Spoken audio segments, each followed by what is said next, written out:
предмет, середина 20 века.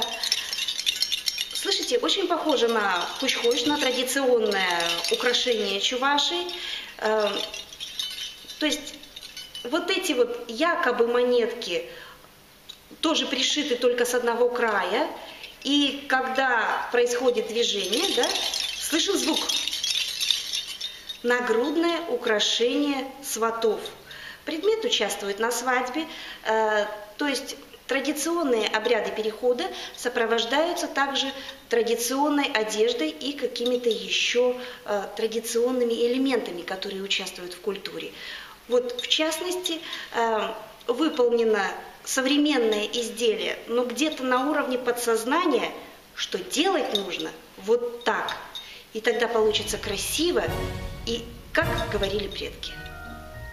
Так, монета 1869 год.